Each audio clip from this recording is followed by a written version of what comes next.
All right, welcome back, everybody. It's good to see Have some new people we'll introduce in a minute. First, I'll just say a quick prayer to start us off. Dear Lord, we thank you for this time to meet and to explore truth and beauty and goodness, and pray that you will be in our conversation and help us to just find the truth. In Jesus' name, amen. All right, well, most of you guys were here last week. But for those who don't know me, I'm Bernard. We have Daniel and Christina was here. We're kind of facilitating the class. Here's Evelyn, Daniel, Ben, Rachel, Madeline, and then two new people. What's your name? I'm Anne. Anne. All right, so welcome to the class. So tonight we're going to talk about identity, uniqueness, and how that is expressed through your art as a person. So I'm going to start us off with a video, another fun little video. And to the new people, I get your emails, and we have the bear for once discussion starts. You have to hold the bear to talk to make sure everybody gets a chance to talk. So first, let me start off the video. So yeah, I think tonight, tonight we're going to talk about being yourself and what that means to being creative, what it means to being an artist. And I think that video was a good way to start it off because obviously there's a little bit of truth in everything that's funny. So the fact that that guy can make the video and pinpoint all the things that happened in the church service and put them in one video and people all say, yes, we've seen that before, kind of points to the fact that, that kind of does happen, and why does it happen, and why are things pretty typical or stereotypical of, church. And it's not just church. I mean, like I said, there's mediocrity everywhere in the world. If you turn on the radio, you can hear the same song on repeat. All the songs about, lose your mind, let's hit the dance floor and go crazy. There's not a lot of creativity happening in the world in certain areas. I should show this other video at one point, but there's this band called the Axis of Awesome, and they basically go through 40 pop songs in a matter of like 5 minutes with the same 4 chords over and over, just to show that today when people write songs that you find a 4-chord, thing, and then you're set. So yeah, we're gonna get into individuality, creativity, uniqueness of yourself, and what that means to be an expression of yourself as an artist. So to start off, I'm gonna play a couple songs, one by the band May. I don't know if anybody knows May, and then another by the band Mute Math, and then we're gonna discuss, this is what I call creation and critique. We're gonna listen to some creation, and then we're gonna critique, talk about what's good about it. And the bands that I picked are really good, so I don't think there'd be much to critique. But we're going to get into the actual music. So yeah, Embers and Envelopes by May. The reason I chose this band and the next one we're going to play is because, 1, they're really good. 2, they have been a band that has been in the kind of tug of war about, is this a Christian band? Are the guys in the band Christian? People are on blog posts is like, I think they're Christian. The guy, I think he warms up to worship songs. Well, they mention this in the lyrics sometimes. I think they're Christian. And they had this whole thread on their website where the band members kind of intervene. Well, they didn't really intervene. They just kind of said, we appreciate that you guys care about what we believe in. And they didn't really say one way or the other, but they just kind of let the discussion happen.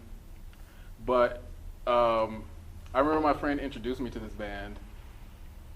He might have said something about them being Christian, and that's probably the only reason I would have ever thought about them being Christians or Christians in the band. So I probably would have never thought about it or thought to listen to the lyrics. But the thing that impresses me most about them is that they're technically excellent. They practice, they're tight, the production is good. And I think most of all, the thing that I enjoy is that you can really feel the unique personality of this band coming through. I mean, when you listen to that song, he had some very overt Christian themes in the music, but when you listen to it, you don't feel like it's this sermon on top of just, shoddy production. Like, they really put effort into making good music. I remember on their website when they were recording an album, they would post pictures of their process, and they had a chart basically like this, and just they had like 20 things on the chart about, you know, we're gonna progress from a little jazzy riff, and then we're gonna go into this little conga beat.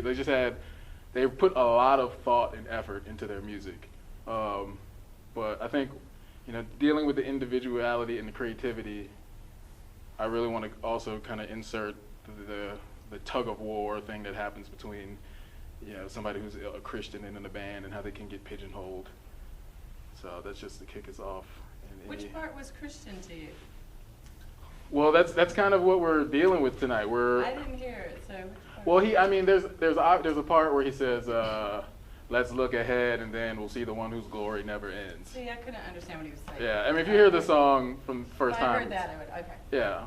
But I mean, when I first heard that song, I was like, oh, it's pretty, he just came out and said it. You know, some people will kind of subtly make certain references. And the thing I like about that song is I don't think he's trying to say, hey, look who I am, I'm a Christian. I feel like he just has these things that he wants to say and he puts them out there. You know, in the whole beginning of the song, he says something about, you know, forgiveness will be the thing that gets us by. I mean, you don't really hear many artists coming out with talking about forgiveness as a theme per se. I mean, maybe there's a few, but I find it very interesting that he was one to step up and put that thing out there, and yet you didn't feel like, oh great, here comes somebody telling me about forgiveness. I felt like it's very natural. He probably really just wanted to say it. You know, I feel like he really writes from his experiences, and I think you can really tell when somebody puts themselves into the song versus, oh, I got this agenda and people need to understand about forgiveness, so let's record this track and then let's say something about forgiveness and then make sure people hear it. So other reactions to the song itself. I have to Dive. I'm not going to listen for it. I was just thinking, I mean, first of all, the lyrics are poetic, and they're subtle, and just, there's such depth to them. And it just came to mind, like when you look at all the scriptures, whenever Jesus spoke, he spoke in parables. Like think about that. Like people didn't get what he was saying when he first said it. And I just think that there's something of great value when you don't just kind of leave the truth, kind of like you just kind of throw it out there, you know, such depth and just like, you know, just because something's good doesn't mean you have to just kind of like make this, put like a huge spotlight on it and put it like right in the middle of the stage where I don't know how to explain this, but I like the idea of making it subtle and making it something that you have to discover. And people who want to be touched by it will be touched by it. That's the thing. You know, just like, you know, making something very overt and like making a message more powerful and direct will not necessarily change the heart any more than, you know, something that is very subtle. So I'm not saying that subtle is the way to go with everything, but I just think that there's a lot of value to it. So. Thank you, Christina. I'd be interested to know, you know, the song there, like a lot, that was what, a 3-minute song with a lot of the radio. I'd be interested to know if songs began to average about 3 minutes in length when the radio came out. Because I think too, because most songs that do that have a pattern. They start soft, they got a loud part, that's soft, loud, then instrumental, then loud part that is 2 times longer than the other loud parts combined. Well, first, after the instrumental, there's a soft part that adds an additional instrument like a piano. And then you have a loud part that's double the length that then blends together the soft part with the loud part. Bravo, Daniel. So you have a structure that goes through. And most songs do that because I think that's part of the radio world because you're trying to market, and that's the 3-minute structure. Well, likewise, or some other equivalent structure. Yeah, right, exactly. So likewise, the hour-long church service or the 2-hour-long conference tends to have a similar structure. Right. Structure does not necessitate mediocrity. Just having a similar pattern doesn't mean it's going to be boring. But it can easily fall into that if you don't, within that structure, have organicism and excellence. So I think, too, part of perhaps the constraints on identity and the constraints on creativity can also be part of the, what does one call it, a microwave society, a time-constrained society, which is something, too, that we have to wrestle with. Because if I only have an hour as a church manager to get worship, all of these things in, it's going to tend to fall into a pattern. Not that that's bad or good. Right. Also, I couldn't hear the lyrics too well. Yeah. I wish I could have. I thought about projecting them, but I think it's one of those things where I don't want to like post the lyrics and you're like, oh, like I feel like it's. We could sing along. I feel like when you If hear it's just music, too you should easy. sort of discover something for the first time rather than being told this is what the lyrics are, You know and you what? should be following along because you don't know how to interpret. Oh, sorry. Oh, I was like about to interrupt, and I was like, wait, I don't have the frog. Or not the bear. The frog? Frog. No, I was gonna say, actually, I was listening to the song and I kind of, like, I heard a little bit here and there, and I was like, oh, that's cool. And then it wasn't until I took up my phone and looked up the lyrics, and then I saw exactly what they were saying, that I understood the song more deeply. So, Right. I don't know, I think everyone's different, and maybe you just have like an amazing ear and you can catch up to everything. He does have an amazing ear. That's true. So. I have a question for you. Based on the lyrics you read, thank you, Ben. Is there a reason, there was kind of like satellite sounds in the song, that the fourth, on the second soft part, I guess I'll call it, the satellite sounds became more prevalent. Are there lyrics in the refrain? Was that? It's probably like a bridge. Or Yeah, a chorus. well, before you get into the second loud part, I don't know what to call it. Is there lyrics of which talk about space or getting into outer space or something like that? No, I think it's just because I've heard that sound in just other songs that they.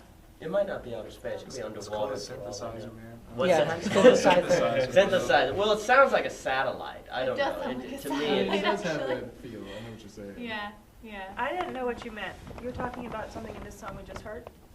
yes, I was, Rachel. The sound, there was a sound to me that sounded like a satellite. Sounds more like a laser. Okay, a laser. It's kind of like an electronic. Yeah. Yeah, fluid yeah. sort of. Electronic. I know I like this song because I didn't feel like I want to get everything this first time hearing it. It was one that I thought, okay, if this is one Bernard chose, then that's probably one I'm going to want to hear it a second time. Mhm. Right. Yeah, I mean, I purposely didn't post the lyrics. I understand for the first time hearing something, you're not going to get all of it. But I think this goes back to what I said about artistic literacy that we've lost, and that, everything does not have to be introduced to everybody. I think you can get people here are smart enough that they're gonna hear something, and they're gonna be like, I latched onto that even if I couldn't hear every lyric. Where I think now as we get into the church culture, it's like, teach me what to say. Here are the words. I gotta follow through. But I wanted to respond to something Christina said about the overtness. I need to go. Sorry. I have signed up for a beekeeping class. Oh, That's cool. Even Yeah. your name. Oh my goodness, can I come? I'll be back. I know, That right? sounds awesome. Have a good Well, time. thanks for coming. That sounds Have a neat. wonderful time, everyone. It's good to meet you. Thanks. See you Good to next meet you. yeah. See you Let's soon. come again. But about I printed out I did some research today, and I went back and found some old reviews that I remember reading when I was thinking about why I picked May and Mute Math. And so this review is from a Christian website that says something about, looking at the pop culture through the lens of Christianity, which is something we're going to get to later about, versus just trying to survey this culture that's out there versus us thinking about being a creator of culture. But to your thoughts about the overtness, what I didn't like about this review was that the guy was really trying to take, not this particular album, but their second album, because their next album is this whole journey from start to finish and has a little storybook thing. And he was trying to force this idea that, oh yes, these guys, they're Christians, and the Christian story is about being redeemed and then revived. So he was literally trying to conform their album to what he thought they were doing. So it's it's an interesting journey for sure. We're so far away. The piano setting the stage to unfold something bigger. And homesickness, leading into the powerful, smashing, pumping style guitar strains of someone else's arm, which expresses a desire to awaken from dull existence. Then becomes a longing and nagging desire on suspension to break free. And then this is the countdown. The painless delves into Ecclesiastes. So he's just taking every song they're doing. He's like, aha, I know where you got this from. The Bible, And by the end of it, he pretty much says, you know, what does he say here? This band's management is emphatic in saying that May is not a Christian band and that the personal beliefs of the members are private. But there's enough here and in interviews to suggest where the band is coming from, spiritually, like other spiritually inclined bands, targeting a broader audience. They're uncomfortable with the marketing faith, opting to let listeners make up their own minds concerning the music. Thus, the album fits the model faith journey of longing and fulfillment, and that's perfectly acceptable to an extent, so long as the listeners know what is falling short, know that it falls just short of filling in the blanks and defining the who's and what's. So kind of like you were saying, leaving something to the reader's list. I mean, I feel like he pretty much by the end was, you know, being negative about the fact they didn't just come out and say, well, come on, guys, you said it in your interviews, and we know some of the lyrics. Just come out and say it. And he really wanted them to conform to what he thought a Christian should be, if anything.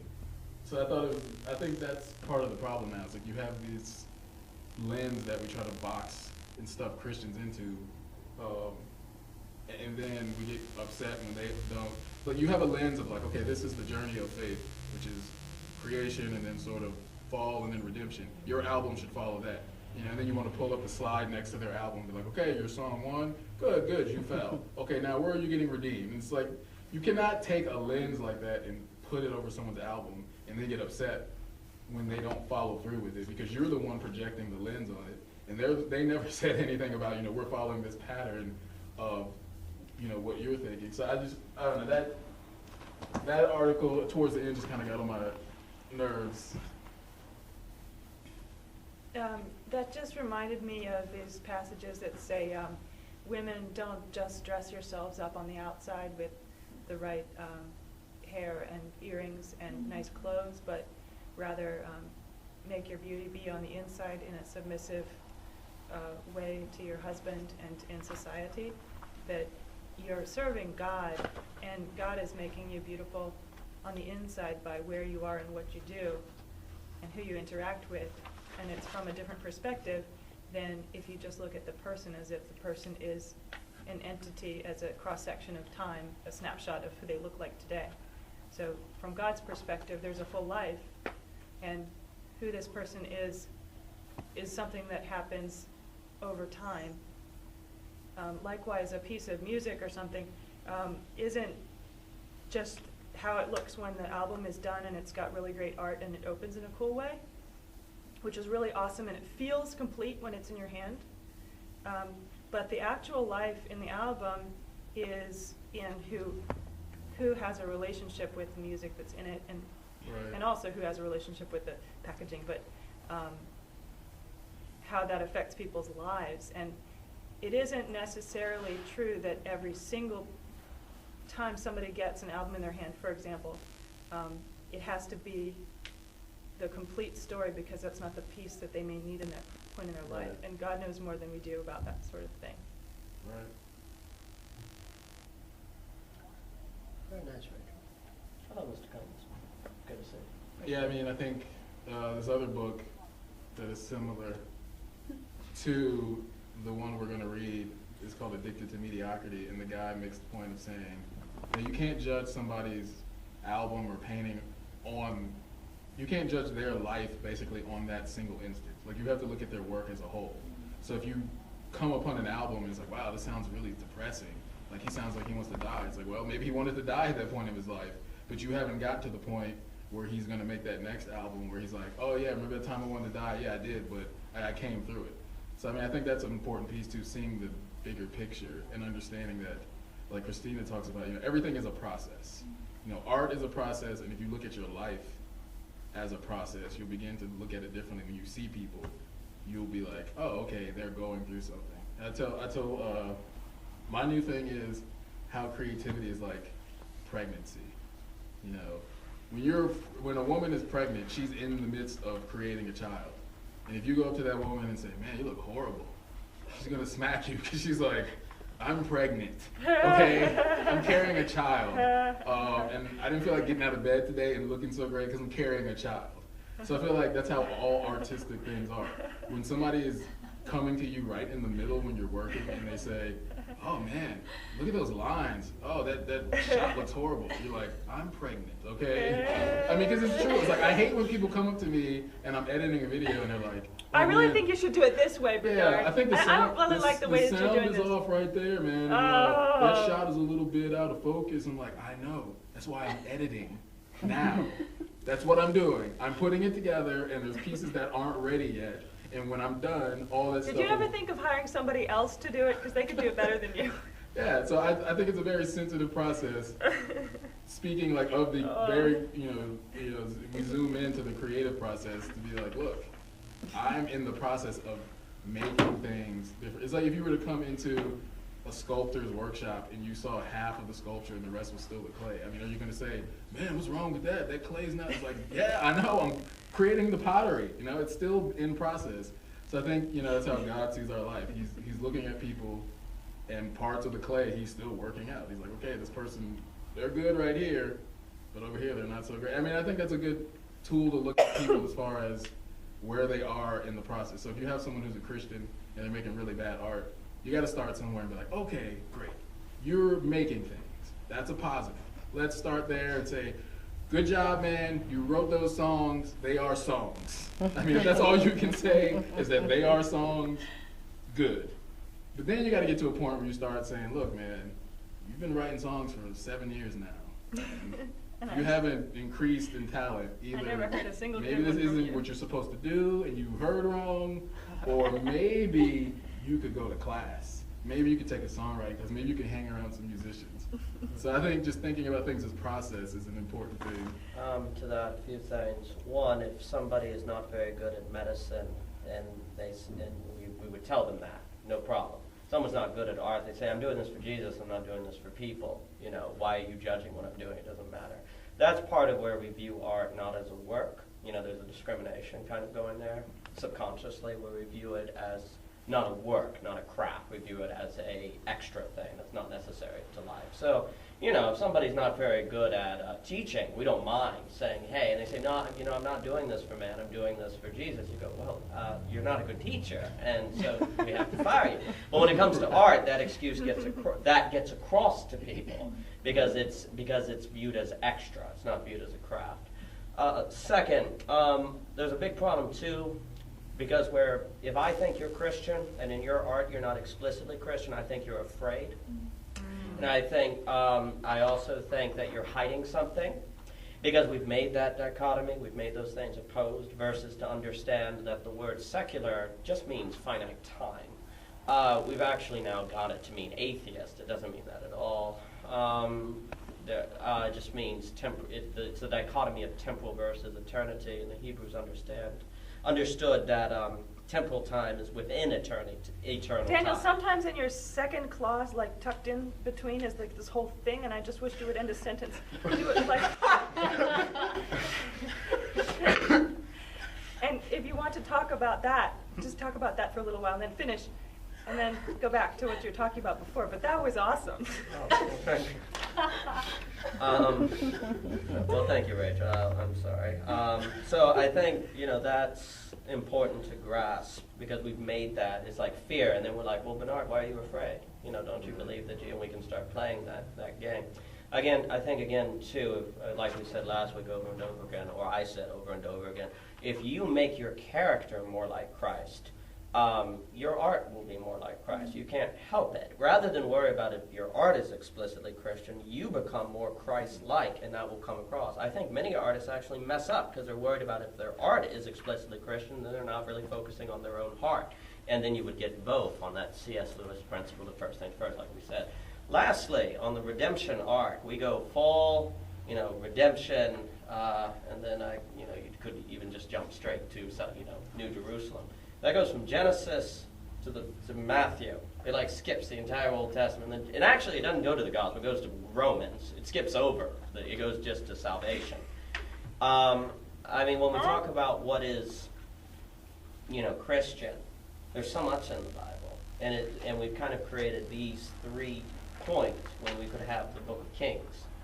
There are parts in the Psalms that are very violent. If someone were to be singing a song about, bash their teeth in or something like that, we'd be like, well, that's not Christian. On the others, plenty of songs that are just like that. So that gets into how our idea of what fits the art is kind of preconditioned to the society today, which is interesting and perhaps goes to the human tendency to look for structure, Right. and to desire structure. Glad you reminded me of something. I'll talk about it. I really like this green bear. Let's name him. Let's vote. Let's take a name. Froggy. Froggy? Yeah, that'll solve it. Froggy? I mean, Froggy the bear. Froggy. Froggy the bear, I like it. All right, Froggy it is. Froggy? Oh, yeah. I'm going off of what you were saying. I think it's not just when Christians try so hard to make their songs very Christian and to kind of put the whole gospel message into like everything they create. Not in every case, but I think in a lot of cases, I would argue that that is a lack of faith because Right. they think that the truth can only impact people when it's like, you know, it has to include absolutely everything about Jesus in order to have an impact, and like, you know, without having faith that God can take a little tiny seed and make that seed grow. Like as Christians, we're called to sow the seeds, right? And you know, when you sow seeds, if you just pack not billion, a whole handful of seeds into a little hole, That's a good it's point. just not gonna grow. That's very good. It's just not gonna work. So, That's true. so we need to kind of keep that in mind when we create. And I like what you were saying about this tendency to just constantly, to not focus in on things, or no, actually when people will focus in on something and say that, you know, this isn't Christian or this doesn't talk about God, therefore it's not deep. But last week when I mentioned about the book of Esther, that it doesn't even mention God at all, and yet it has all these truths. I mean, the entire Bible, there is just so much in it, and that's why you have like the best teachers, the best biblical teachers out there. Not every message is about how Jesus saved the world. Like there are messages that talk about, you know, they'll go in depth about the structure of the temple, you know, and you know all these things that God set out because that reveals something of God. And you have all these deep truths that are within these, you know, you'd say like, oh, that's not very deep. Like, why do we have to talk about the temple for like 3 weeks? But in music or in art, you know, we dissect things. That is our calling as artists and as creative people. The world already looks at things like in general, you know, in this large scope. Like it's our job to dissect things and allow people to look at things a different way. And not everyone is called to speak about the same thing. So if we're just faithful to doing the little things, the little parts, you know, then everything will come together. And also, I just thought of something else. Who knows Josh Garrels, musician? Yes, amazing.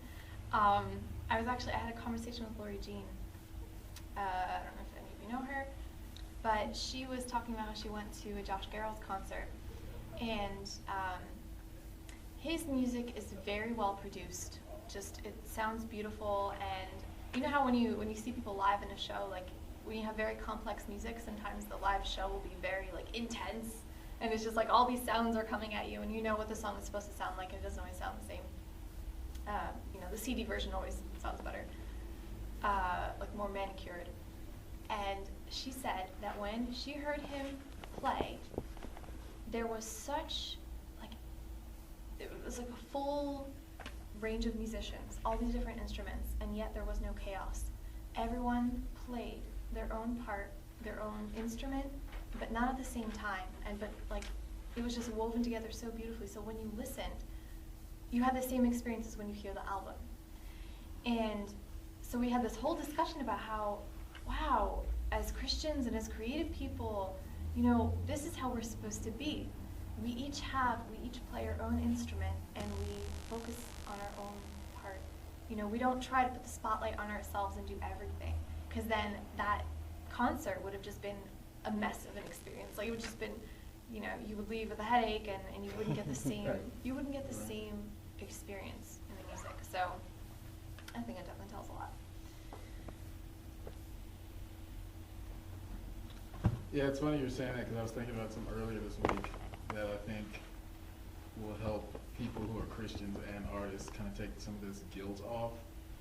And the book, the Addicted to Mediocrity book that I mentioned, he said the problem now within Christianity is that there's this hierarchy that's been formed where it's like evangelism, everything else, you know, which I can understand is like if you have this if you have this message where you're like, man, people are going to hell, we gotta save them. I can understand why you put evangelism first. If you don't put that first, then nothing else matters. But that's probably the other problem is that we have this like hell-driven message at the center, which is not supposed to be. It's supposed to be a love-driven message. So it wouldn't be all of this like, we gotta save people, here's tracts, you know, pass them out, everybody. I went to Washington, D.C. to perform one time, and it was on the National Mall. They had all these festivals, Christian Festival, Hare Krishna Festival. And so I remember I went to this Hare Krishna Festival while I was killing time, and the guy came up to me, he was like, man, he's like, I have these prayer beads. You just pray on these beads and you chant, you'll have so much peace in your life, all your problems go away. $4.95. And I was just like, wait a minute, you know, $4.95 and then all my troubles go away. And at that moment I realized how Christians look to everybody else. They look like just another sales pitch of like, oh man, if you got Jesus in your life, you know, all your problems go away, just down payment and then you go to heaven. It's like we look, if we're not doing things the right way, we look just like everything else. That was just kind of a side point. But I was thinking about, so evangelism, we have evangelism up here. So if you're an artist, you're told, you know, the book talks about, if you're an evangelist, if you're not an evangelist, you're an artist. The book says, you know, the church has kind of turned this thing into, well, if you can do art and you can like make the graphics and our tracks, or you can do evangelistic music, then it's okay. But other than that, it's not really important. You can't just do art for art's sake. You can't just enjoy it. You can't make it. It's not spiritual in itself. But then I was thinking this week, I was like, you know, your whole idea of how everything's working together, that one, you know, verse where it talks about one person waters and one person plants a seed, one person, you know, reaps seed. So everybody's doing a piece. One person is telling somebody about Jesus. The other person is then reinforcing it with the truth. And then one person is actually like loving that person with acts of love.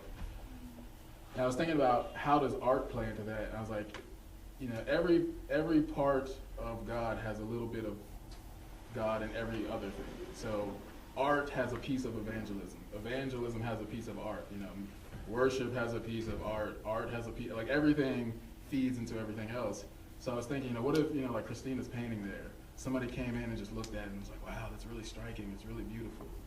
And then 10 years from now, somebody's having a conversation with the person who saw that painting, and they say some word, or like, yeah, it's like when your eye is covered, and then that picture flashes, they're like, oh my gosh, like all the pieces will connect. But if they would have never seen that picture and done in that way, that connection would have never been made. You know, there's a different way of being affected than me just sitting here and explaining something to you, and me showing you a 5-minute film, and you being like, whoa, I get it.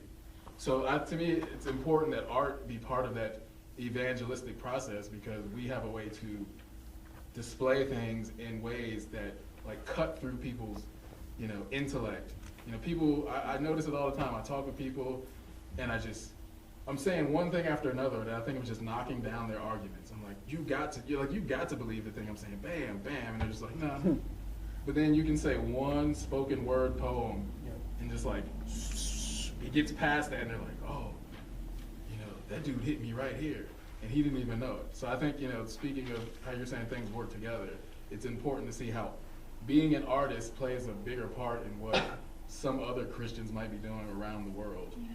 Yeah, and if I could just kind of say one really short thing, I was just thinking, better is, you know, one line that's inspired by the Holy Spirit than, you know, an entire book that's well written, but just, you know, from us.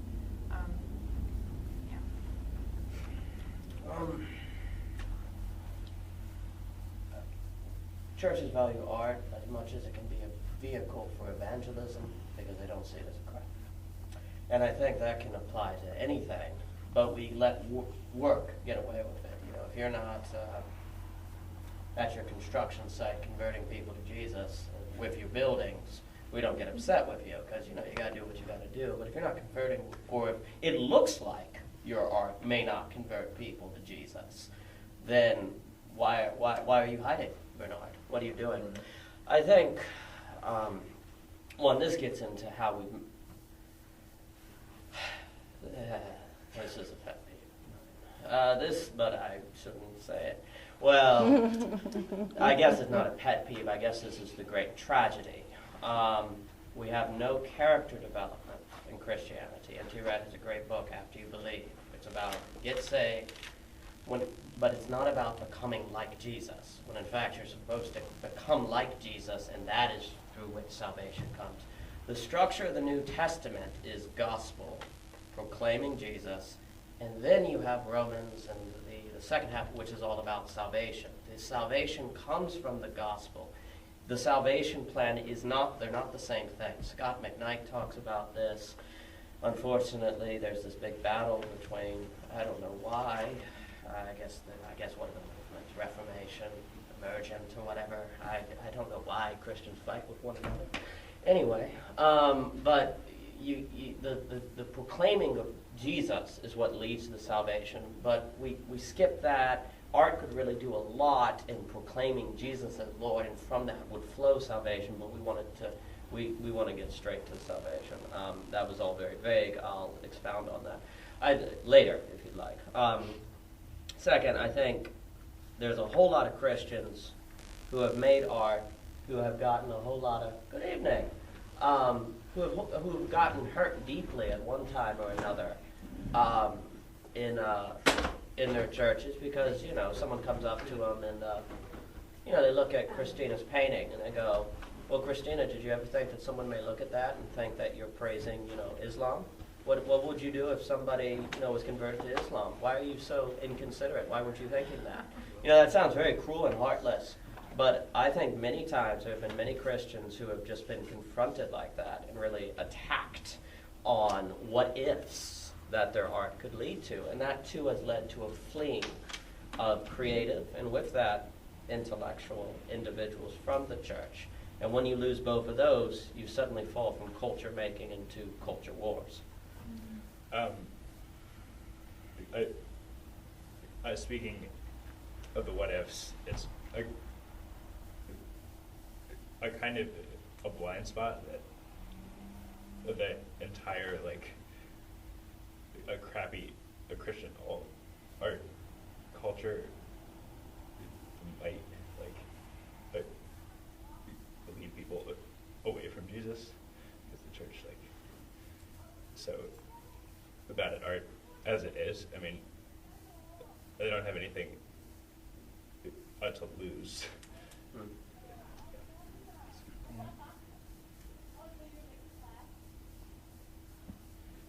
So if nobody else has anything, I'm going to kind of shift discussion. Welcome, Charlie, Leon.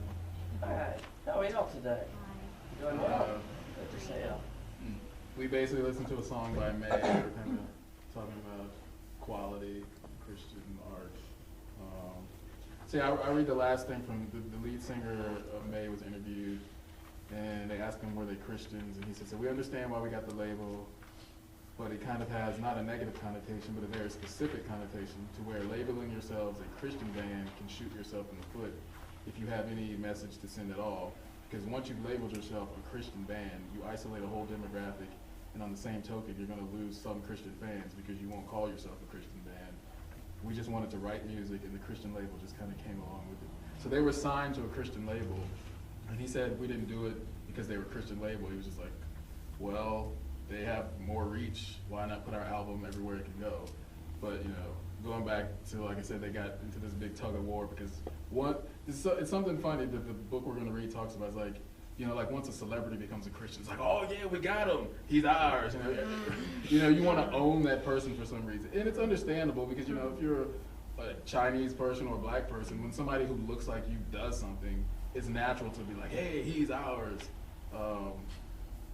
So it's a natural human tendency, but then the problem comes when you then are controlling them with your perception of what they should be, because now they belong to you for some reason. So getting back to the theme for tonight, identity, individuality, uniqueness. I'm just going to read this really quickly and then get into that. This book is called The Seductive Image, A Christian Critique of the World of Film. I never got past page 1, but page 1 was really good. And this guy says, 7 years ago, a director friend suggested that I run, not walk, to see the new British film called Chariots of Fire. I saw the picture at my earliest convenience, liked what I saw, and recommended that friends give it a try. However, one Christian friend, though intrigued with the story, was not ready to slap on his Nikes and dash to the box office. He first wanted to know whether it was a Christian film. The question surprised me, because the fellow watched plenty of primetime television without applying any spiritual test. Neither had this question been raised when he and his wife took us to see My Brilliant Career, an Australian film they adored but which I found boring. I replied that I did not know whether Chariot of Fire was a Christian film, but that one of its major characters was a committed Christian. I thought this explanation would suffice, but it did not. One Christian character, my friend insisted, did not a Christian film make. As the discussion unfolded, I raised the question whether there was any such thing as a specifically Christian movie. My friend was a still photographer of considerable talent. I asked him if the photos he took of trees and rocks were Christian pictures. If the subject of one of his portraits was a faithful pastor, would this automatically make it a Christian photograph? What if a Zoroastrian priest or atheist had taken the same photograph? Would it still qualify as Christian? Did he perhaps use Christian film or a Christian camera? Or if a picture of the Grand Canyon was technically perfect, would this make it a Christian photograph? Were the photographs of Ansel Adams and Edward Weston, two artists my best friend revered, Christian photographs? Conversely, how about a picture of, say, Billy Graham with his face cropped just above the eyebrows?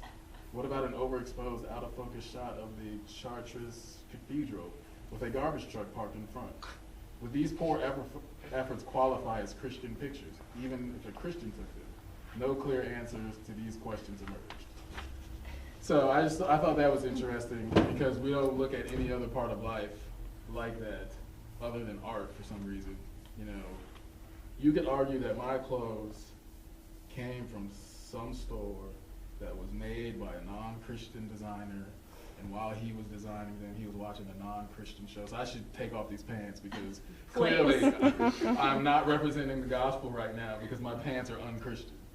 So I think there's something there, which we can get into later in other discussions about, I don't know, just something about the nature of art and why we look at it with that weird lens and we don't do it with other things. But I want to talk about identity, uniqueness, individuality, which I think is extremely important because everything begins with identity. Who you think you are is what you will become, and who you think you are is what you produce. So, if I think I'm not worthy of love, then I act that way. You know, the Bible says, as a man thinks in his heart, so is he. So, what you meditate on is what you become, is what you do. So identity is always key. So a lot of people do art because they want to be somebody versus I am somebody so I can do art. So I had this thought last year that I thought was really cool. You know, I have a friend who preached a message about the word holy. And most people hear that word holy, it has this connotation of, you know, don't smoke, don't drink, don't curse, don't do all these bad things. He's like, yeah, it can mean that. But he's like, if you look at the word holy, it really means set apart. Unlike any other thing, you know, completely other than. You know, metal is a completely other than substance than food. Completely unlike it. There's no comparison at its very core of what it is. So I started thinking about that, and I was like, okay, so that means God is unique. Like, he's the most unique being in all of the universe. You cannot find anything that can compare to him. We do compare things to him because that's the only mode of even understanding him that we'll ever have. But he is incomparable. He's just standalone, off to the side. It's like everything else and then God. You know, it's just, they're not even in the same category. So then I was thinking, you know, well, if that's how God is, and then we're made in God's image, that means we too are unique and unlike. So there is not now, and never will be another Bernard Hankins ever. Ever. I mean, that's a staggering thought, to think that I am so unique that I have never been produced, no, I will not be reproduced now, and I will never be reproduced in the future in all of existence. All of existence. So to me, that says we have a great pleasure and a great responsibility to represent that part of God, because literally, no one else can do that. No one else can be me, quite literally. You don't have my DNA, You don't have my parents, you don't have my experiences, you don't have my talents, you don't have my ideas, you don't have my outlook on life. I mean, even just the way I'm sitting in this chair now, you could come over here and physically copy me, but you cannot sit in this chair how I can sit in this chair. That's how unique I am. And that's how unique everyone in this room is. So, starting off with that change in identity, I think spreads into everything else, but specifically what we're talking about as an artist. So we're talking about, all these articles about what you're supposed to be and how you're supposed to be as a Christian. It's like, you can throw all of that out of the window, because all you have to do is you and God spend time, figure out who you're supposed to be, and then you be that, and your art will naturally come from it. You don't have to try to think of, what am I going to create? What is my style going to be? If you become, comfortable with the idea of how God sees you, and then comfortable with how you see yourself, and be like, that's okay, that's perfectly fine, that's who I'm supposed to be, everything will naturally flow. So I think thinking of your identity, your uniqueness, your individuality, that being you in the center of who God is and made you to be, will do wonders for your creative life, because everything, as I said, everything that you are comes out into what you do. There's no separation. You can't take an idea that you have in your mind and say, well, I didn't really create that. Everything is connected. I mean, they tried to tell me that in architecture school. They said, oh, when we critique your models and stuff, don't take it personally. We're critiquing your work.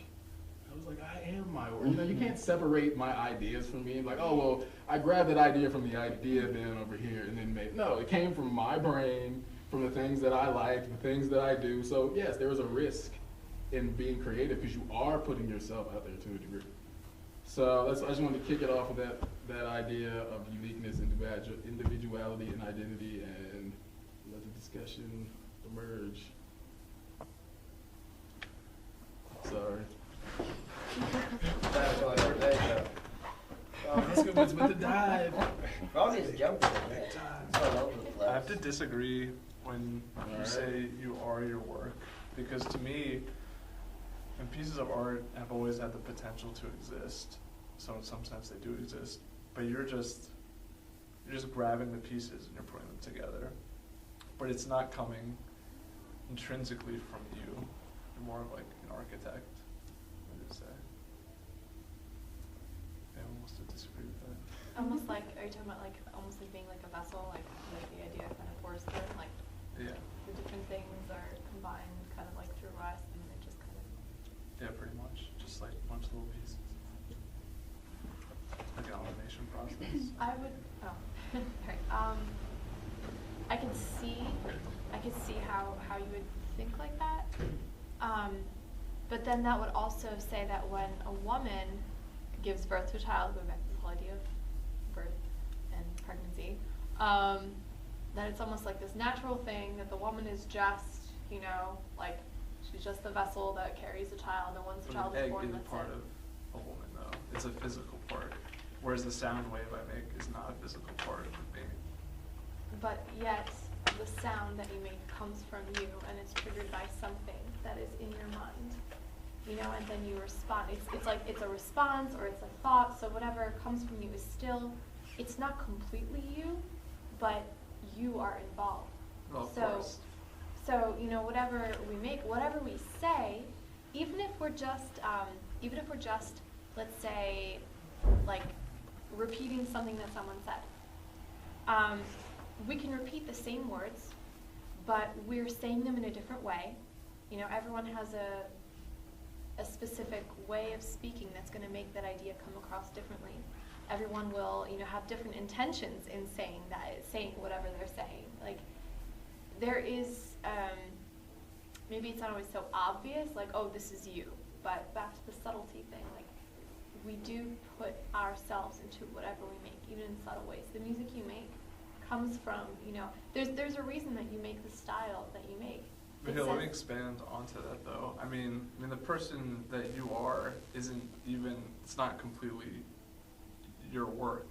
It's the work of everybody else you've encountered and all the experiences you've had. Yes, because we are made. So that means the art you make is also not completely yours. Just based on that fact. yeah, it's like, it's almost like the things, who we are, yeah, it is like a bunch of different influences, other people, other events, but then still, it still makes us. Meaning we are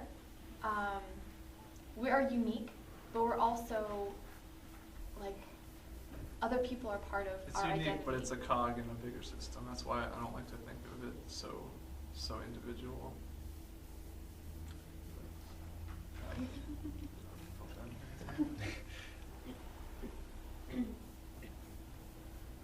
We are the only people who can interpret the sum, the total of all our experiences the way that we can. Like, we are shaped by everything that we go through, but we put our own a filter on it, and I guess kind of our consciousness shapes ourselves, and a matter is a finite. Like, there's no more matter than there has been. So if you think about it, a sculptor working with a material has been all kinds of things over the years, but only that a sculptor shaped by their experiences, but kind of with their own identity of that can arrange the matter in the way that it is to make it unique.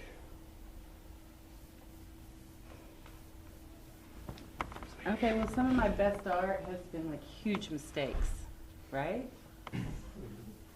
So that would sort of feel like it wasn't me. Also, 3 things that I do better with my eyes closed and not thinking about it. I do massage. I'm way better if I listen to my hands instead of thinking I need to fix your shoulder. So it's odd that it's me when I'm out of the way. Or something. Although, that's like saying you're only your intellectual self and not your physical self as well. Because you are My hands know more than my kinesthetically head sometimes. and muscle memory Okay, engaging so- with what you're doing, which is obviously subconscious and still a part of yourself. Yeah, but I don't think that I would feel like that my work was me necessarily. I think it could be both, right? Well, there's no actual answer, of course. Well, I like both premises anyway. But God has a I like both as well. What I've been thinking about listening for the past couple minutes has been, I guess, exploring the relationship between creator and creation, in the fact that when I make something, it's going to reflect me and it's going to have parts of me in it, but it's not going to be the sum total of myself. Just as if we're created in the image of God, we have to explore what that actually means, but people are not the sum total of God. There's still some sort of difference there. I am a reflection of my parents, but I am not the sum total of them. So when someone criticizes my photographs, I'm going to feel criticized because it came from me. And if somebody criticizes me, I think my parents are going to feel criticized. So there's going to always be that relationship there, and yet I am not the sum total of all the photographs that I've taken. I'm more than that. So I would say that you are your work, but at the same time, you're not completely your work. There's more to it than that. I would also say that because of the nature of our existence is that we do not create ex nihilo, that we use all of our experiences, we use all these other things that we either know or we feel that come together to create our own work. And there's the saying that there's nothing original, but rather it's through our own lenses. I'm trying to remember who had just said that, the sum total of your experiences, but it's going to be unique because it's how we view those experiences through our own lens. So all that to say, I would say it's a combination of both. Did you? Go ahead. I guess I was going to say something similar to that, but slightly different. I feel like when I create art, it's more of like a snapshot of where I am in a moment, sort of going off like the whole sanctification idea. Like that sort of, if you say it is completely you, that takes away from the fact that like I'm not the same me today as I'm going to be tomorrow. And just like the process that God is working into, more and more glory. And then another thing that I've thought about recently is the relationship of the artist, the art, and then the person receiving the art. And that the art isn't only me, but the art is also a relationship between the art and the person looking at it. And that I can't control that relationship. I can put it out there, I can create it, but it takes on a life of its own in between the art and the person receiving it. So in that way, I think it's so much more dynamic. Yeah, that was beautifully said, by the way, about the that second part. That that we have no control over that, and yes, our art will be speaking to people, and it's not gonna, and that's already like when we're out of the picture. People will see our art very often, most often, without ever seeing us, without ever knowing us, and there will be a different experience of control. But something came to mind, kind of going back, Nicholas, to what you said, and I was thinking about the four Gospels in the Bible: Matthew, Mark, Luke, and John. They, they're all divinely inspired. So, we believe that God was involved in the process of writing, the authors writing each one. But they're so similar. They tell the same stories. It's like, what is the point? The same thing, kind of a little bit, a little different. But they're written by four different people. And when you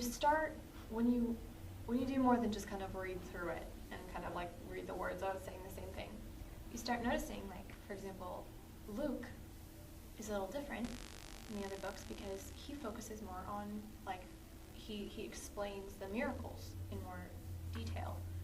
And then you learn that, well, Luke was a physician. So he came at that with his own experience and his own, so he didn't think, I am a physician, so I will now I will now document this because this is true to who I am. It was so natural. I'm sure he wasn't even thinking about it. So the Lord was involved in this, the divine inspiration, but God still allows, like he's the one flowing through, and yet there is still that person's uniqueness that is allowed to be in it. So even if it's very subtle, that uniqueness will be there. To your point,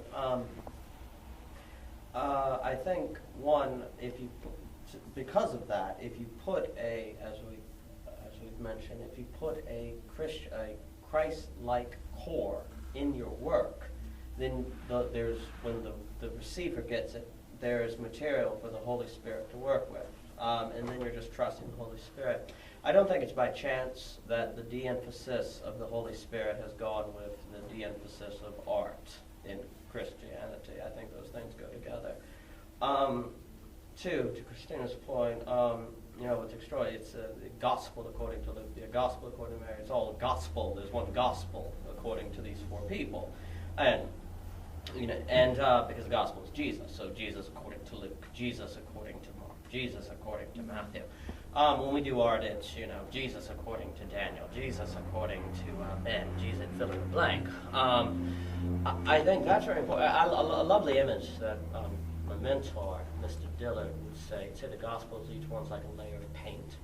And they all come to, you put each, like the layer of paint done by Luke, the layer of paint done by Jesus, and they all lay across one another, and so Jesus' face. That's a beautiful way to look at it. I think to what you said, each human being is the only person that will ever be the person that they are, that is who they are in the history of the universe. Therefore, any art you make, if you don't make it, no one in the universe will ever make it, and there will never be such thing as a universe in which that art exists, because you didn't make it. Now, to your point, Evan, the potentiality for the art will always be present, but the actualization of it is very unlikely if you don't do it. I would be surprised if it's possible, to your point, if there's ever been two exactly the same pieces of art ever made. Now, Well, the I mean, a small lot of music sounds pretty similar. Well, yeah, it sounds So, similar, but I of mean, course, exactly the same. exactly Yeah, the it's same. not gonna be the same. So, I mean, the potentiality is there, but it's just very unlikely. And I think that's quite a responsibility. So, to be the only person in the world that will ever be you is either the most extraordinary or the most irrelevant fact. And it's based on what you do with it. And art is what you do with it. Art is what you do with your identity. Yeah, I mean, connecting what you said and what Christina said, I think for me that's the point I really want to bring out is what is the word? I said comfortable earlier, but acceptance. The acceptance of who God has made you to be and that uniqueness, and really embracing that head on and not being afraid of what other people say about, first of all, you as a person, and then second, for what you create. And like I said, those two, the first feeds into the second. So yeah, if you had your parents telling you your art sucks, you know, why are you writing? That's not going to get you anywhere. You know, how are you going to write? How are you going to be a writer? There's no room for writers in this economy. Like if you're taking that in rather than being built up by your parents, then that bleeds into your art. And I have a friend, she went to California to be an actress, and she meets with this woman who's like an acting coach, but she goes like the next layer. So she said people will be on stage and they'll be acting in a monologue or something, and the acting coach would be like, yeah, that thing you're doing, that's because your dad didn't say something that he should have said. You need to go work that out and then come back. And I was just like, I was like, okay. But I mean, it's true. It's like your art, you know, the whole term life imitating art and art imitate, it's true. Like if you have things about your parents that you never worked out, you have to get them worked out, because then either one, technically your art is going to suffer because you're going to be on the stage, or you're going to be in the movie, you know, overacting because you want attention. I am the actor. You know, nobody likes that. Subtlety works with acting, but there's some reason that people are doing it because they're needing attention from somewhere. So they couldn't get it from mom, dad, a brother, a boyfriend, so they went to art, and now their art is affected by how, you know, their identity is shaped. And then, you know, on the second level, that stuff can just come out through your art. I mean, if you've learned to work through your identity and you've got it straight, then that you like we're talking about like a conduit, you become more of a filter. Because I use that all the time. When something happens to me, I'm like, I hate that person. Poem. You know, it's like more material. Okay. So, you know, because I'm secure in who I am, I don't let that deter me and be like, well, he didn't like my poems, I'm never writing poetry again. It's like, no, thank you. More material for me. Thank you for insulting me, because that will now become a hit poem, and then I'll read it to you, and then you will be upset because you said that to me, because I'll be, you know, Taylor Swift. She takes all of her boyfriends become instant hits. You know, that's why she has to keep doing it. It's kind of, probably she's either really smart or really insecure. You know, one of the two. But yeah, just really accepting who you are. What did you say, Christina? What was the last thing you said? Uniqueness. I don't remember. I've been writing down so much that I've been re-saying everything else. Uniqueness. Something about. I don't know. I think most of all in this context of Christianity and art, you know, we've been listening to the bands and reading the articles about how you're supposed to be this and how you're supposed to be that. And that it's okay, that's what I want to say, it's okay to be who you are, so much to the extreme where Daniel said, you know, like, this is the gospel according to Bernard. Or Daniel, like, people don't like hearing that. It's like, how dare you, you're going to say that you're writing, you know, source of the Bible. It's like, that's how I like to think of my life. If God was going to write a second Bible, he was like, I would want there to be a book that he would pick, like, yeah, Bernard's like, same, you know. I like to think that I'm doing something that is so uniquely me that it can never be replicated. And then when you open up the Bible, it's gonna be like, chapter 1, hip hop beats, Bernard. And, you know, thus said Bernard over the hot beats, you know, and not be afraid, you know, because, you know, you do that now, people's like, oh, you know, you can put hip hop in the Bible. because those things aren't supposed to be together, apparently. But people don't get that God created every human being. He's like, there's hip hop, there's rock, there's ska, there's reggae, there's punk, all the weird music, all the weird art that you think doesn't belong. God is like, I created all those things, and I enjoy them all. And these people should be allowed to do them because that's an expression of me. So feel free to just be those weird things and not care what anybody else thinks. Yeah, just very quickly. I mean, none of us can write gospel because Jesus is the gospel and Jesus has ascended. But we can do Holy Spirit according to Holy Spirit because He's alive in us, and we, that's the age we're in. All right, see what time it is. 7:23. All right. So let me play the other. I was going to skip the other song, but let's go ahead and play it. This is Controlled by Mute Math, and then we'll talk about this. All right, so that's Mute Math from New Orleans. The backstory on them is they came out, they were supposed to be signed on the Warner Brothers label, and before they became Mute Math, the lead singer Paul Meany was in a group called Earthsuit, which I think was a very out Christian band. And so then when they signed to Warner Brothers, somehow the sub-label, which was like a Christian label called Word, they all of a sudden was like, oh man, you guys got this great Christian following, so we're gonna like use that to really draw the fans. And they were like, no, like we just want to be a band. They said, we're not ashamed. People know we're Christians. Yes, we're Christians. He's like, but these are our beliefs. We don't necessarily want to be marketed by our beliefs. We want to be marketed by our music. So they ended up having to sue the record label. They went on tour. They couldn't even sell the album in stores, I guess, because of legal reasons. So they had to sell it at the show. But they ended up having this mass grassroots following, and gained a lot of fans. But pick them because they're really good. And second, again, just like May, that whole struggle of, are they a Christian man or not a Christian man? I hear it in their lyrics. I picked up some, let's see if I copied this one. There was some review that I read where the guys were pretty much like, we went to see Mute Math and all of our, fears were confirmed. Yes, there was a whole crowd of Christians there to support them, but I guess they're a good band. And just, the whole pigeonholing that having to subscribe to a certain label, both record label and label, put you in. But Paul Meany, I think he said some very interesting things in his articles when they interviewed him.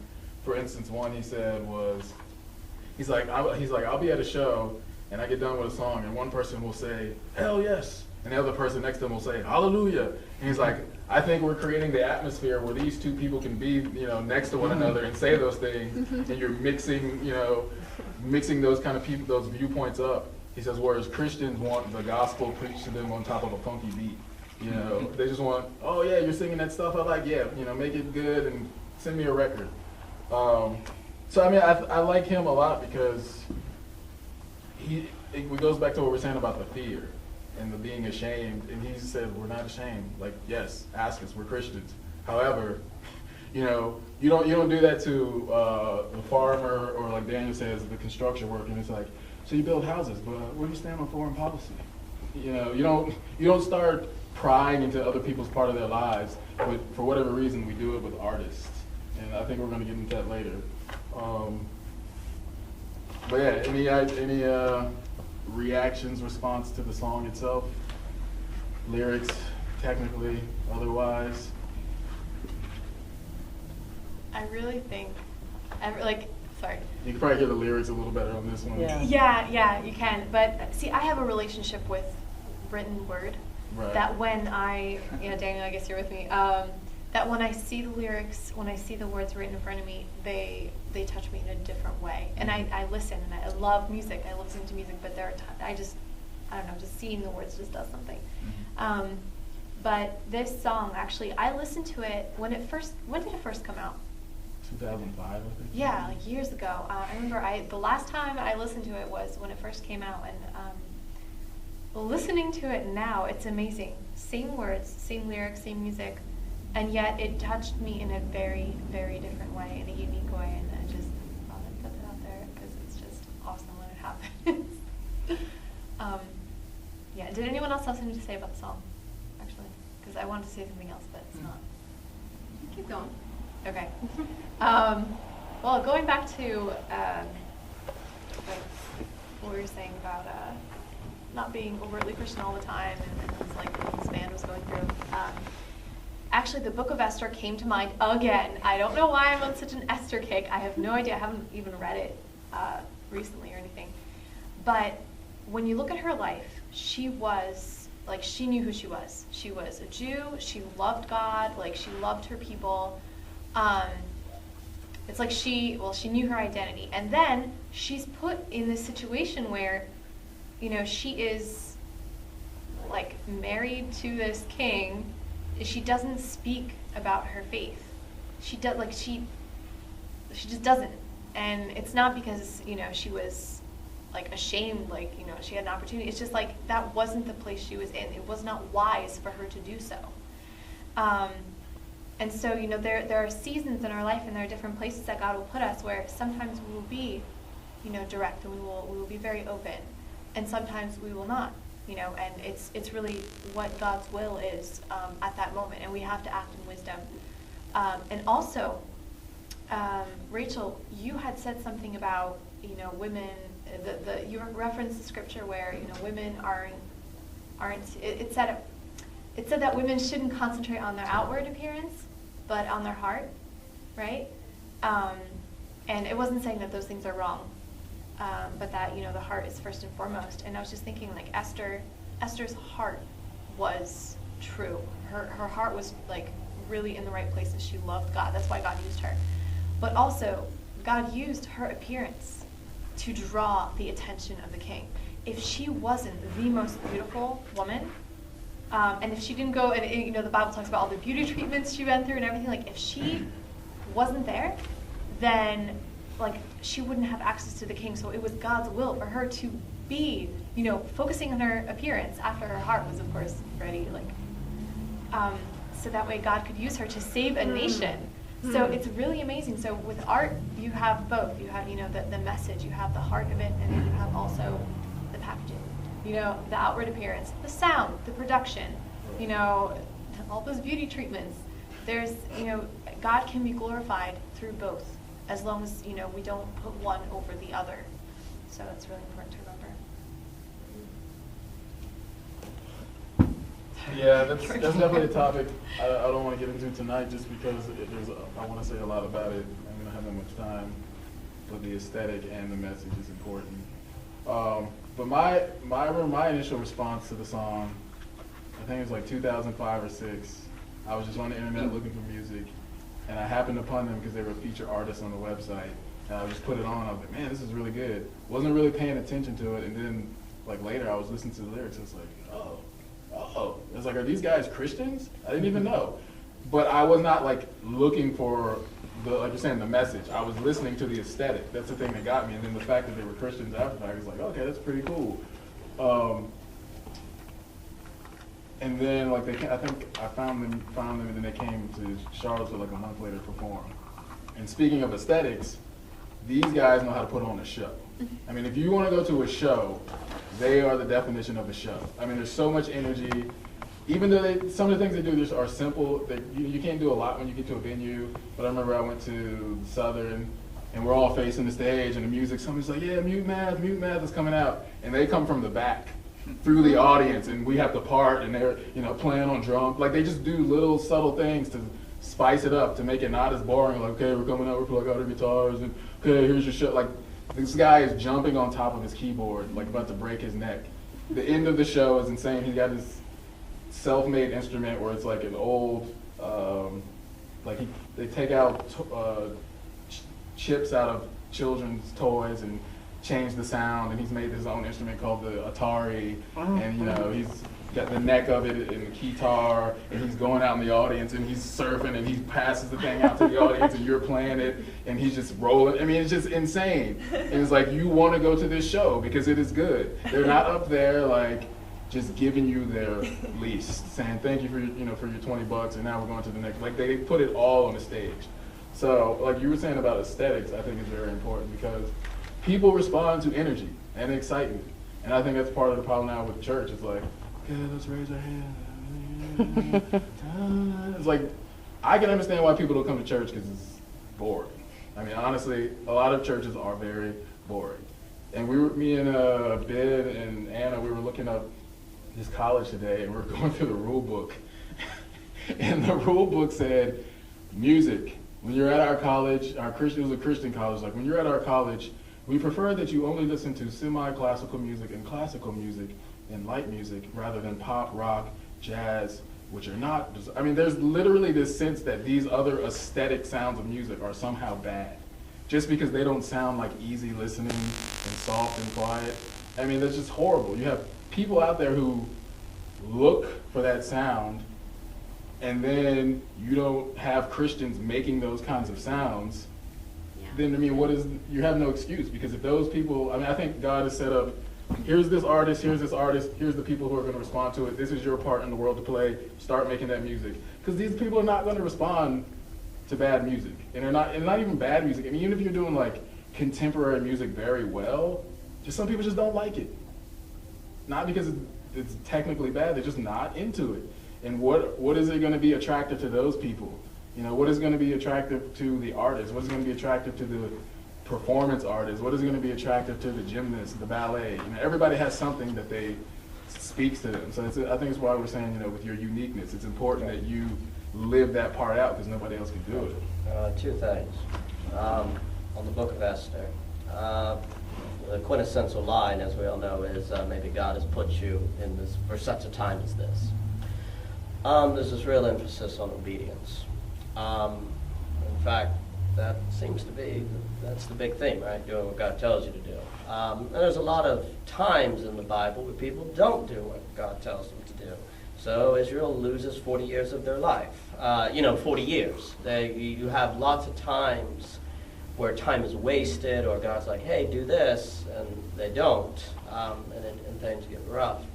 I think we must always believe that art and creativity, if you're doing it because God, you're being obedient, is always working you to put you in a place for a certain time.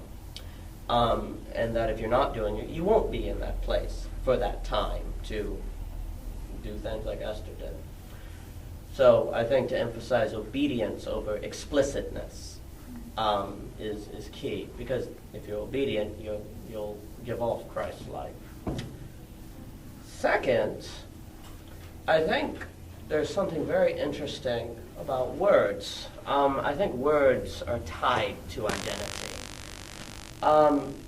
We don't ask if an instrumental piece, where was the Christian lyrics, right? Likewise, if it's in Latin or something, or in a language we don't understand, we don't go, well, why wasn't it Christian? Aren't you a Christian? Shouldn't you be doing explicitly Christian things?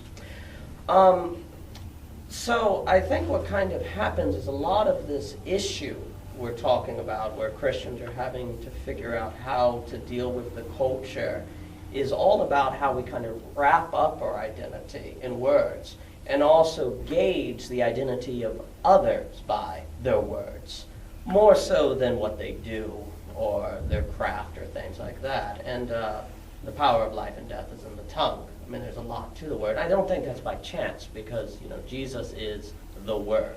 God creates with the Word. There's all this, the Word.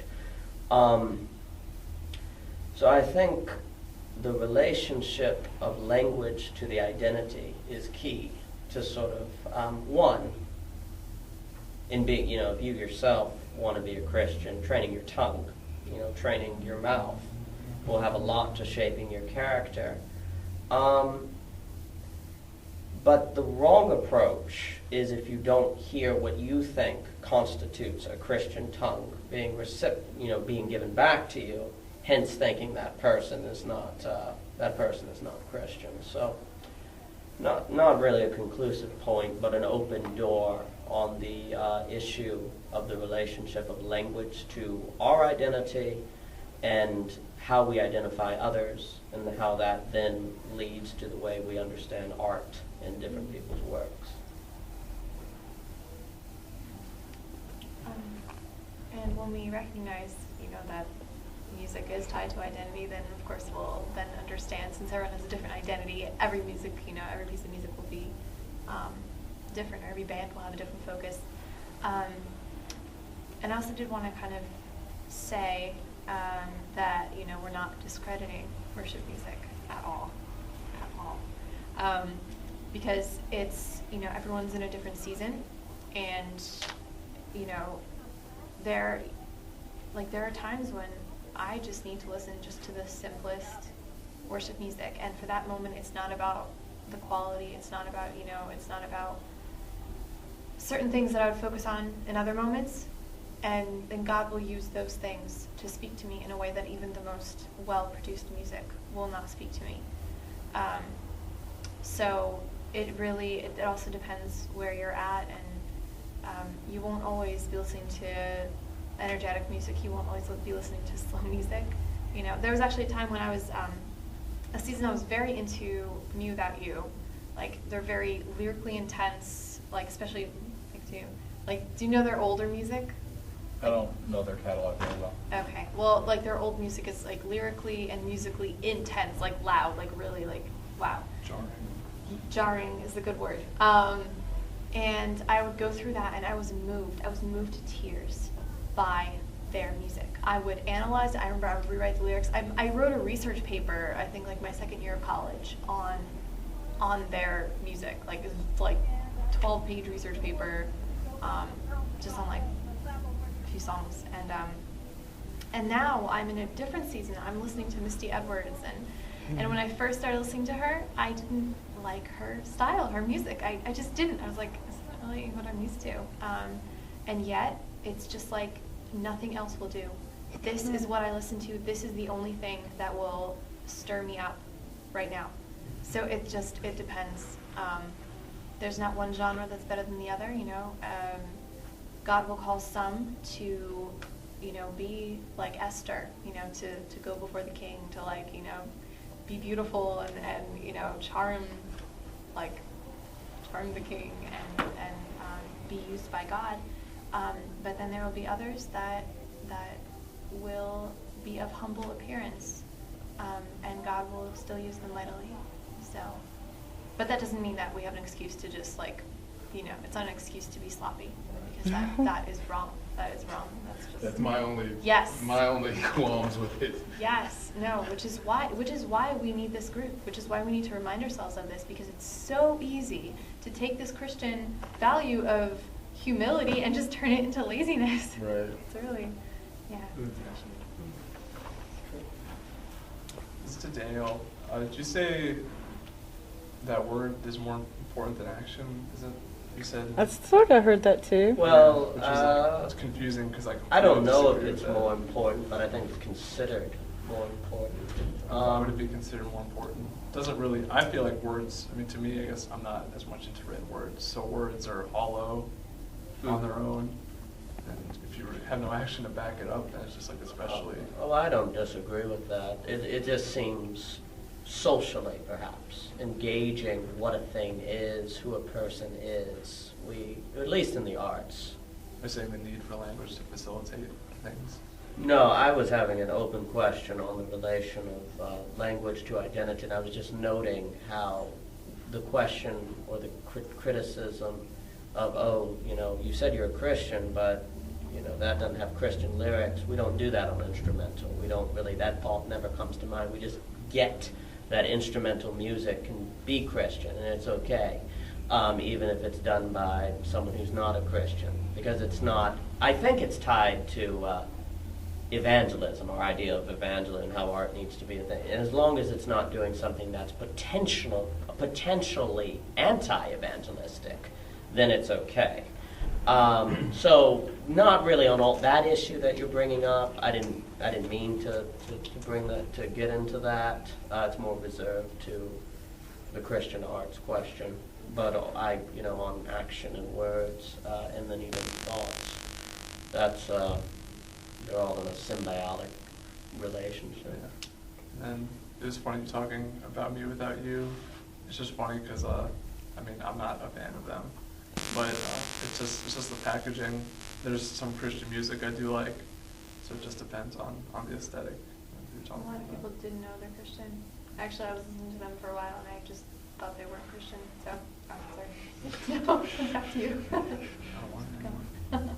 I think when a person becomes a person of faith and really makes that a priority, in my experience with Christianity, one develops a very rich relationship with words, with the content of words, with the meaning behind words, with the symbolism of words, with their own voice, with hearing other people's voices.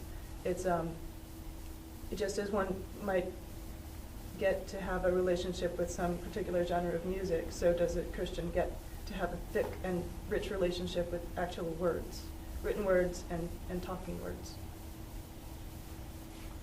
It's just, it goes again with my hatred of words. Or it's just, it's not a hatred so much. It's just our whole culture now is just like have Twitter and Facebook and all that stuff, and all news media. It's all obsessed with just telling people things, but the world is a completely different place in actuality than the words used to describe it. That's very, very observant. My relationship with words has grown to be beyond the language that's used in our culture. It's not even related to my own actual tongue. Which language I'm speaking is not the idea that I have when I think of words anymore. It's grown far, far beyond that. In the last couple of years, I've thought and experienced a lot related to what language is versus what, when we talk about a book being the word and a person being a word made flesh, there's a richness to that that takes some exploration to grow in oneself, that gives a lot of perspective on this thing when you drive down the street and you see something advertised and it is a mismatch. It gives a depth to your experience of that, I guess.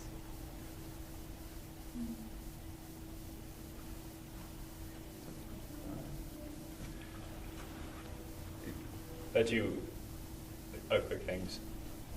I think as a Christians, words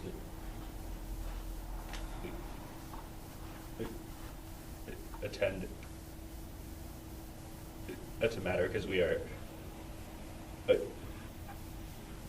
a people of the book. That's just where our religion is based on. And two, if words don't matter, why are we talking about why words don't matter? Oh, yeah. I mean, It's a necessary evil. I like this discussion about words. I myself have at different times recently thought about the tension that we have with words. There's three different lines from three different sources that I think of when it comes to this. One is an excerpt from a Walt Whitman poem that says, "I swear to you, there are more divine things than words can tell." Another line is from a Sufjan Stevens song, which the song ends with the line, "And words are futile devices." And then there's one from Scripture, it's either in the Psalms or in Isaiah, that says, "The heavens declare the glory of God." And I like all three of those. Especially the first two, in one context is when I'm talking about the tension that we have with words, is the fact that we are, people of the book, that Christ was the Logos, who was the Word of God, and that we have the very words of God in Scripture. So they're important, and so that's what kind of keeps me from either getting a tattoo that says words are futile devices or because I like it a lot, but there's a tension there because words are important and they're not futile because life comes through life, when we mean sort of eternal life, comes through words. And yet it's also very difficult to try to express some things, experiences, emotions, feelings through words, because they can be futile and that there are more divine things than words can even try to describe. And then also that words are a very uniquely human thing, and that's both, I think, a positive thing and a bad thing. The positive aspect is that it does make us unique. It does have something to do with our identities and the way that the world is created and established. And yet the fact that also there are, to think that animals or that non-living in that way creation, to think that it doesn't glorify God because it doesn't use words is a bad path to go down.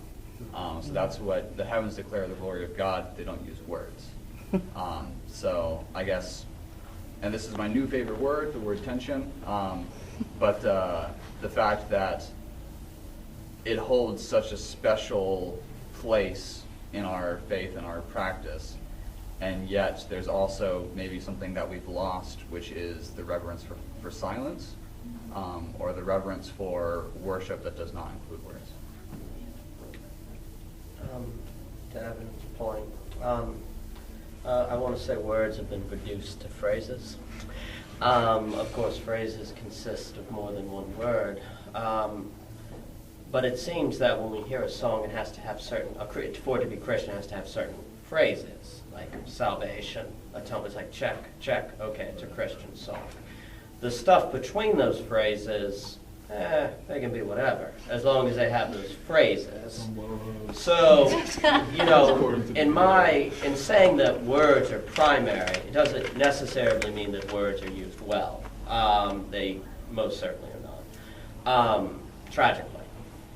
I think, too, it's interesting, definitely your point, words are not treated very well, and yet we can't live in a world without them. I think it was Derrida who would say, if you're sitting on a couch, you're also sitting on the word couch. because you can't not interact with that object as a couch. Once it's a couch, it's more of the word couch in a way than it is the stuff that makes it up, right? It's kind of, it's like, it's just a couch. So your words become the way you interact with the world, and so to your point, when they fall apart, your very way of interacting with the world's in trouble. So I think your actions and thoughts will suffer. Here you go, Rachel. There's lots and lots of very specific advice about how to speak in the Bible, including there's admonishment, there's advice, commandment not to speak guile, for example, not to lie. There's a suggestion or a commandment to be of few words, because in between too many words, idle words, all kinds of other junk sneaks in.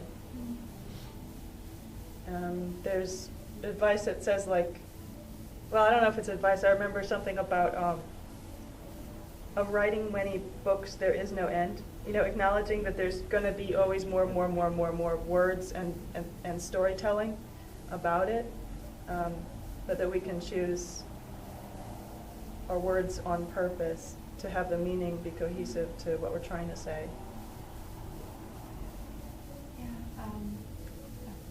And also that our relationships with one another is very much dependent on our choice when not to speak words. I like that point a lot. And what you said about the passage that says about idle words, those are like empty words. And our culture is full of empty words. So I think the fault wouldn't really lie with words in themselves, but our use of them. So just like the same with art nowadays, you say, it's like bad art. Doesn't mean that art is bad. It means that our use of art is poor, and we fall short of using the potential. And yes, the words our culture speaks are many, and they are more often than not pointless and also harmful. And pointless words, I think empty words do just as much harm as harmful words. But one more. Sorry. Also, the New Testament emphasizes the great power of just a few encouraging words. Mm-hmm. Yeah, everyone, there's a great sermon series, Rachel, you listened to it, by Mike Keyes, called Word Wars. It's great. I think you can find it online. You know, we see how close words are to identity, because once I say Bernard, you know, that word, that name, we all look at Bernard. And also we see the name is linked closely to one's new identity, because in the book of Revelation, you know, you're given a rock, the saints, and all is your new name. That's the new word. And so you get a new word to signify new creation. I think, too, now that we can say earth-ethereal, because of Bernard's poem, because Bernard made this poem, there is now a new word in the universe that otherwise would not be there. And so words are very much linked up to the creative act, even if you're painting and there's no, because you're going to use words to describe it, or you're going to name it something. Or in saying with Christina's beautiful picture, you know, say, well, that's the church. So you're using a word, and be like, it's veiled. We'll unveil it, and we'll have beauty. So the artistic act is one in which someone with a name creates something with a name. And that's just in line with what God told us to do in the book of told Adam to do in the book of Genesis, name the animals. Oh, yeah, he tells us to name stuff. So In other to words, I don't create have to is call it a just to- couch. I can call it something else. So to name the animal. So to create is to name the animals in a new way. Yeah, I mean, I like talking about words. We can talk about it all night, but to wrap up. Of course you love words. It's your shtick. But yeah, I mean, I just think Daniel, this whole document kind of taken from Genesis to Revelations all the time, where it talks about, you know, death and life and the power of the tongue, and Jesus said, you know, he cursed the tree, and a sword came out of his mouth, and just all these references to how the word and the tongue and the power. But the thing Daniel was just saying, I was thinking about it too. It's like, it's interesting. I like the idea of Adam, when God was like, okay, here's your job. It's like he had to develop the words and the meaning at the same time. You know, it's like, well, how do you know that's called a snake? Like, you have no reference other than the meaning you just said. There's a snake, giraffe, goat. I mean, he's being creative as he's creating the word. You know, it's like double creation. And so somebody was just talking about, you know, like Christina was just saying about the words, and it's not necessarily bad words or bad art, but just the meaning we apply to words. And I think a lot of people don't realize that we can define the meaning to things. So for instance, I remember when I was in high school, the word hook up, it meant to like go out. It's like, oh man, you're getting the hook up? Yeah, me and her, it just meant to date. Now it has a completely different connotation. Right. Whereas when I hear kids using that, I'm like, are you talking about hook up? Are you talking about hook up? Because when I would say hook up, it just meant we were dating. Now it just has, so it's in that same word over a period of time, a whole new generation puts into it what they think it means. And to people who are my generation, they're like, no, it didn't mean that, you know. So that, and then the last couple things I wanted to say was, back to what Daniel was saying about, you know, for instance, you hear an instrumental song, and you can automatically accept the fact that there needs to be nothing else said about it to make it less or more Christian. And I think that's interesting because I took a 101 music class where we listened to everything from Bach, Beethoven, you know, Wagner.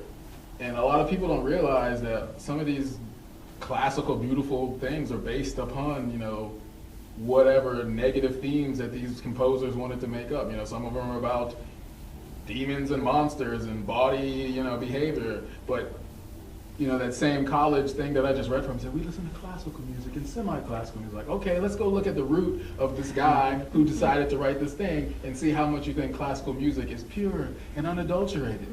You know, where somebody can write a hip-hop song and it'd be completely pure and unadulterated and full of meaning and full of value and full of worth. But because of the sound and the aesthetic that people hear, they're like, I don't like that, it's too loud, it's too aggressive. But this is soft. It's like, well, yes, it's also based upon this guy's, you know, whatever thing he was going through at that moment. And then the other thing I wanted to say was taking identity and putting together what we were just saying about words. So for instance, the Mute Math song, the thing that I find very interesting about that song is that he uses a lot of language that you might find in a traditional contemporary Christian song like Surrender, you know, Lose Control. But because he knew the kind of song he wanted to write and his personality and the way he wanted to craft it, those words to me don't come across as like, well, here we go, another Christian, I surrender all. It has, he's using these words in a new way, talking about a beautiful surrender. Like, what? Beautiful? How is surrender beautiful? This doesn't make any sense. But that your identity and the meaning that you want to infuse into a song, a sculpture, a poem, or whatever, matters a lot, because that's what makes it unique. I think that's the problem maybe a lot of Christians have with art.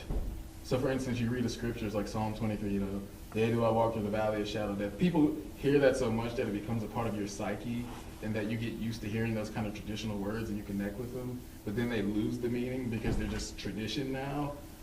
But if you find a new way to look at those, or have some unique perspective to offer, you can use a yea, do I walk through the shadow of the valley of death, and make it something refreshing where people's like, I never heard that take on it.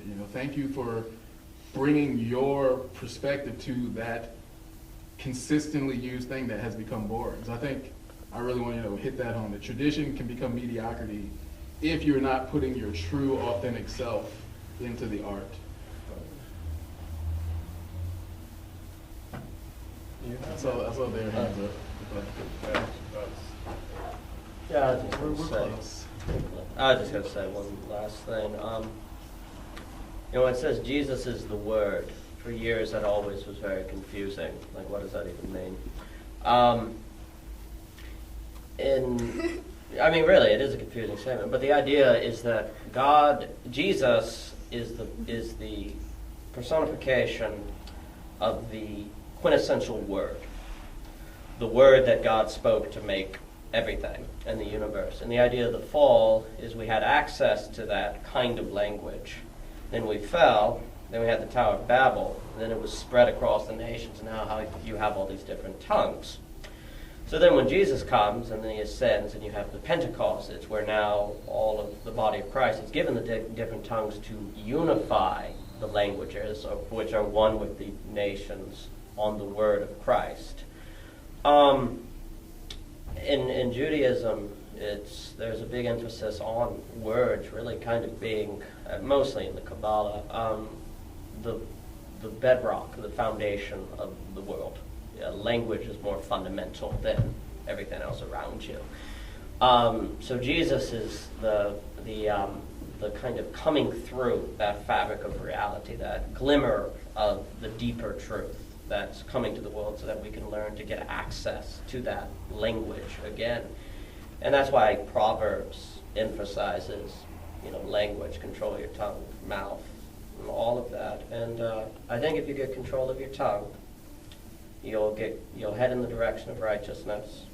And if you head in the direction of righteousness, your art will head in the direction of righteousness. And to then trust that the Holy Spirit will do the rest.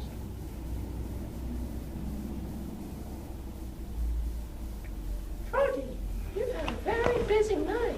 Yes, Daniel. Well, that is, we're at time, so. You like him, do officially you? over, but Yeah. if anybody wants to hang around and talk more, some people usually hang out, but next week we'll start reading the Imagine book, and I'll send out the pages, Great. chapters that we should have read by next week. Great. And I'll send out the MP3 and the other links. But, thanks for showing up.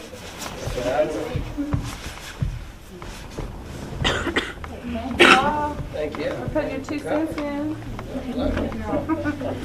Thank you.